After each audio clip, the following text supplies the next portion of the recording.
चिड़िया की दो बेटियां थीं, गुड़िया और मीना। मम्मा चिड़िया दोनों बेटियों को 50-50 रुपए देती है। ये लो बेटी पैसे और बाजार जाकर अपनी अपनी पसंद की चीजें ले लो। मम्मा मैं तो अपने लिए पिंक कलर की कैप लूंगी, मुझे पिंक कलर की कैप बहुत अच्छी लगती है। और मैं अपने लिए लाल रंग का छाता लूंगी। दोनों बहनें अपने घर से निकलती हैं। रास्ते में जाते हुए मीना छोटी बहन को पानी पूरी का एक ठेला दिखाई देता है। वो वहाँ रुक जाती है। मीना आप यहाँ क्यों रुक गई हो? मैं तो पहले पानी पूरी खाऊंगी। अभी कल ही तो पानी पूरी खाई थी, इन पैसों से तुम अपनी कोई जरूरत की चीज ले लो। रहने दो, मैं तो पानी पूरी ही खाऊंगी। मीना अपने सारे पैसों की पानी पूरी खा लेती है।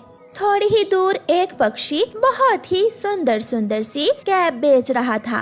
गुड़िया उस पक्षी से अपने लिए पिंक कलर की कैप ले लेती है। गुड़िया तुम्हारी ये कैप तो बहुत सुंदर है, ये कैप तुम मुझे दे दो।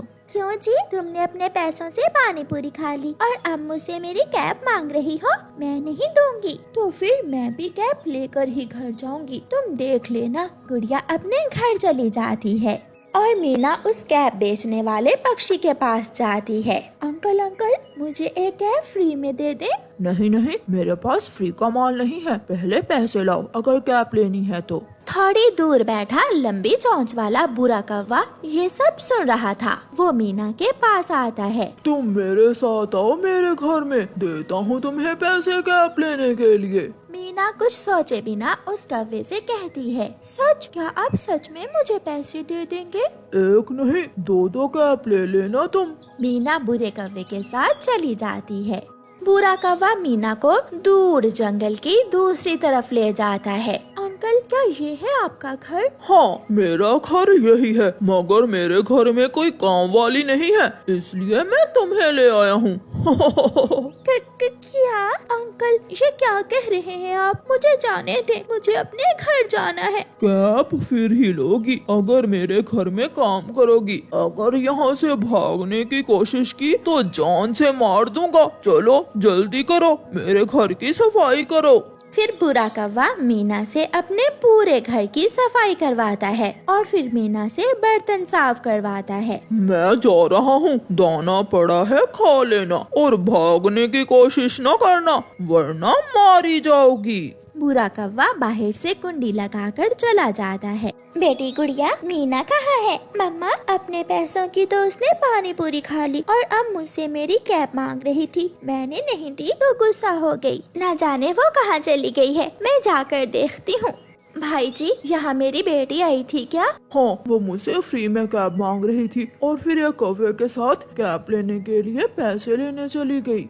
ये सुनकर मम्मा चिड़िया तो डर जाती है। ये क्या किया मीना बेटी तुमने? वो कौवा तो बहुत बुरा है। मम्मा चिड़िया जल्दी से भागती है और अपने पड़ोसी कबूतर के पास जाती है और कबूतर को साथ लेकर अपनी बेटी को घने जंगल में ढूंढने जाती है। चिड़िया मीना यहाँ तो नहीं है, न जाने वो कौवा मीना को कहाँ ले गया होगा। मेरी बेटी ठीक हो कबूतर भैया, मुझे बहुत चिंता हो रही है अपनी बेटी की। मीना रोए जा रही थी कि अचानक दरवाजा खुलता है। एक लंबे लंबे बालों वाली कौवी दरवाजे पर खड़ी थी। पूरा घर में है क्या? मीना उस कौवी की किसी बात का जवाब दिए बिना जल्दी से घर से बाहर निकल जाती है और वहाँ से भाग जाती है। वो तेजी से उड़ती हुई अपने घर की तरफ जाती है। रास्ते में उसे उसकी मम्मा और कबूतर मिल जाते हैं। मम्मा मम्मा वो बुरा कौवा मुझे अपने घर ले गया था, उसने मुझसे अपने सारे काम करवाए और मुझे घर में बंद कर दिया।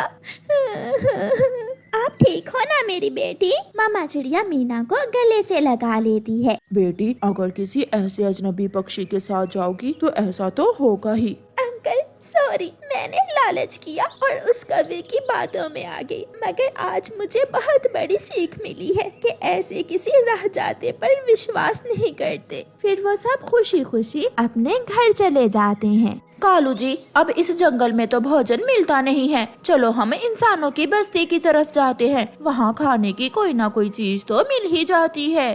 और अपना घोंसला किसी बिजली के खंबे पर बना लेंगे। ये सोचकर कौवा और कौवी इंसानों की बस्ती की तरफ जाते हैं। किसान के घर की छत पर मकई के भुट्टे बिखरे हुए थे। उन्हें वहाँ से भोजन मिल जाता है। गोरी, भोजन तो गया मिल, अब हम वो सामने वाले खम्बे पर अपना घोंसला बना लेते हैं।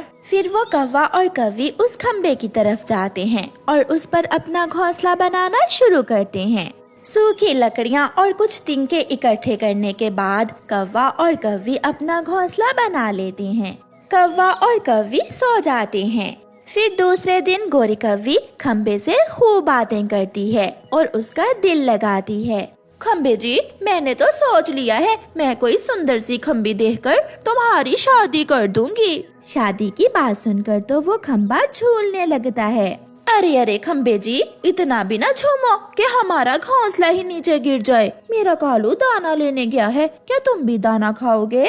नहीं कौवी, मैं दाना नहीं बल्कि बिजली खाता हूँ। ऐसे दिन गुजर जाता है और फिर जब रात होती है तो वो खम्बा अपनी रोशनी देता है। वो बच्चा फिर से वहाँ बैठकर पढ़ने लगता है। कौवा फिर से खम्बे को कहता है, दोस्त, एक से करो दोस्ती, या हम कौवों से या उस बच्चे से। बंद करो दोस्त अपनी रोशनी। वो खम्बा फिर से अपनी रोशनी बंद कर देता है। ओह नो, आज फिर खम्बे में कोई खराबी है। फिर उस दिन के बाद जब भी वो बच्चा उस खम्बे के नीचे आकर बैठकर पढ़ने लगता तो वो खम्बा अपनी लाइट बंद कर देता और फिर आखिर वो बच्चा एक दूसरे खम्बे की रोशनी में बैठकर पढ़ने लगा। दिन गुजरते गए और फिर एक दिन कौवों को ऊपर आसमान में कौवों का झुंड एक दिशा में जाता हुआ दिखाई देता है। कालू जी, जंगल में बहार आ गई, अब जंगल में दाना भी होगा और पानी भी। वो देखो, सारे कौवे उस दिशा में जा रहे हैं। तो फिर हमें भी जाना होगा। कौवा और कौवी भी उन कौवों के पीछे पीछे उड़ जाते हैं। अब वो खम्बा बहुत अकेला हो गया था। उसका दिल बहुत उदास हो गया था। वो रो रहा था। कोई भी उससे बात करने वाला नहीं था। वो रात को अपनी रोशनी पूरे जौबन से देता, मगर कोई भी उसकी रोशनी में बैठकर पढ़ने वाला नहीं था। वो लड़का उस खम्बे को नया रंग करता है और तारे फिर से बांध देता है। टूटा हुआ हिस्सा लगाकर उसे मजबूत करता है। आज फिर से वो खम्बा पहले की तरह था, नया, जवान और खूबसूरत। और फिर रात को एक बच्चा उस लड़के के साथ आता है। बेटा, मैं भी इसी खम्बे के नीचे बैठकर पढ़ा करता था। मेरी और इस खम्बे की दोस्ती बहुत पुरानी है। मैं उम्मीद करता हूँ कि आप भी इसी खम्बे की रोशनी से फायदा लोगे और यहाँ बैठकर मेरी तरह पढ़ोगे। ये सुनकर वो खम्बा बहुत खुश होता है और फिर से अपनी लाइट पूरे जौबन से देने लगता है। अब शायद वो खम्बा कभी भी कौवों की बातों में आकर वहाँ अंधेरा नहीं करेगा। प्यारे दोस्तों, इस कहानी को लाइक, अपने दोस्तों के साथ शेयर और चैनल को सब्सक्राइब करना बिल्कुल मत भूलना। आपका धन्यवाद।